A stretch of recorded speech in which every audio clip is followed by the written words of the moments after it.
Story with Binaca. सुनिए कहानी Binaca की जुबानी।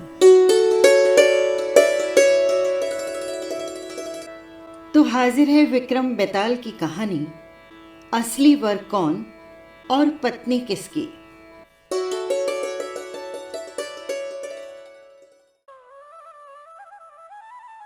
आप तो जानते ही हैं कि जैसे ही न्यायप्रिय राजा विक्रमादित्य ने बेताल के प्रश्न का न्यायपूर्ण उत्तर दिया तो शर्त के अनुसार बेताल उड़कर पेड़ पर जा लटका। विक्रमादित्य फिर पेड़ पर चढ़े और जिस रस्सी से बेताल लटका था वो काटी बेताल को कंधे पर उठाकर योगी के पास ले जाने लगे। तो बेताल ने उसे फिर से अपनी शर्त याद दिलाई। राजा, मेरी शर्त याद है ना? अगर तू रास्ते में बोला तो मैं फिर लौटकर पेड़ पर जा लटकूंगा। विक्रमादित्य ने शर्त मानी और चल पड़ा। बेताल ने कहना शुरू किया, पंडित, चतुर और ज्ञानी, इनके दिन अच्छी अच्छी बातों में बीतते हैं, जबकि मूर्खों के दिन कलह या नींद में। अच्छा होगा कि हमारी राह भली बातों की चर्चा में बीत जाए। चल, मैं तुझे एक और कहानी सुनाता हूं, ले सुन। उज्जैन में महाबल नाम का एक राजा रहता था।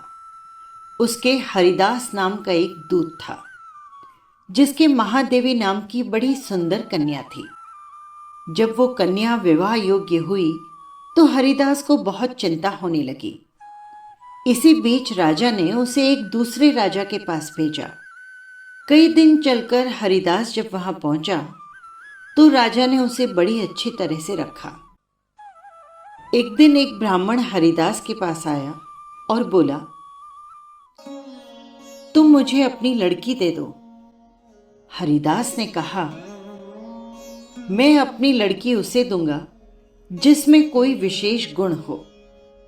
ब्राह्मण ने कहा, मेरे पास एक ऐसा रथ है जिस पर बैठकर जहां चाहो घड़ी भर में पहुंच जाओगे। हरिदास बोला, ठीक है, सवेरे उसे ले आना। अगले दिन दोनों रथ में बैठकर उज्जैन जा पहुंचे। देवयोग से उससे पहले हरिदास का लड़का अपनी बहन के लिए एक लड़के को साथ ले आया और हरिदास की पत्नी भी उसी दिन किसी तीसरे लड़के से अपनी बेटी के लिए वादा कर चुकी थी। इस तरह 3 वर इकट्ठे हो गए। हरिदास सोचने लगा कि कन्या 1 और वर 3, क्या करे। इसी बीच एक राक्षस आया और कन्या को उठाकर विंध्याचल पहाड़ पर ले गया। तीनों वर में से एक ज्ञानी था। हरिदास ने उससे पूछा तो उसने बताया, आपकी बेटी को एक राक्षस उड़ाकर ले गया है और वो इस वक्त विंध्याचल पहाड़ पर है। दूसरे वर ने कहा, आप मेरे साथ मेरे रथ पर चलिए, हम जरा सी देर में विंध्याचल पर्वत पर पहुंच जाएंगे। अब तीसरा वर बोला, मैं शब्द बेदी तीर चलाना जानता हूं और मैं राक्षस को मार गिराऊंगा। वे सब रथ पर चढ़कर विंध्याचल पहुंचे और राक्षस को मारकर लड़की को बचा लाए। इतना कहकर बेताल ने पूछा, हे राजन, बताओ वो लड़की उन तीनों में से किसको मिलनी चाहिए? राजा ने उत्तर दिया, बेताल, जिसने राक्षस को मारा लड़की उसको मिलनी चाहिए, क्योंकि असली वीरता तो उसने दिखाई, बाकी दोनों ने तो उसकी मदद की।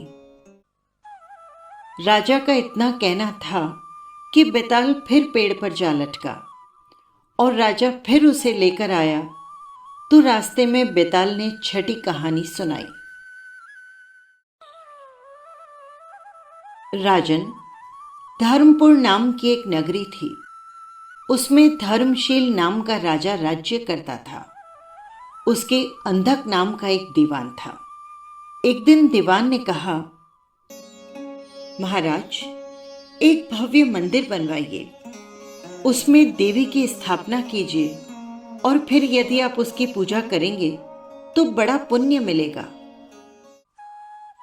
राजा ने ऐसा ही किया। एक दिन देवी ने प्रसन्न होकर उससे वर मांगने को कहा। राजा के कोई संतान नहीं थी। उसने देवी से पुत्र मांगा। देवी बोली, अच्छी बात है राजन, जा, तेरे बड़ा ही प्रतापी पुत्र होगा। कुछ ही दिन बाद राजा के यहाँ एक लड़का हुआ। सारे नगर में बड़ी खुशी मनाई गई। एक दिन की बात है, एक धोबी अपने मित्र के साथ उस नगर में आया। उसकी निगाह देवी के मंदिर में पड़ी। उसने देवी को प्रणाम करने का इरादा किया। वो मंदिर में प्रवेश कर ही रहा था कि उसे एक धोबी की लड़की दिखाई दी जो बड़ी सुंदर थी। उसे देखकर वो इतना पागल हो गया कि उसने मंदिर में जाकर देवी से प्रार्थना की, हे देवी, यदि ये लड़की मुझे मिल जाए तो मैं अपना शीश तुझ पर चढ़ा दूंगा। इसके बाद वो हर घड़ी बेचैन रहने लगा। उसके मित्र ने उसके पिता से सारा हाल कहा। अपने बेटी की ये हालत देखकर वो लड़की के पिता के पास गया और उसके अनुरोध करने पर दोनों का विवाह हो गया।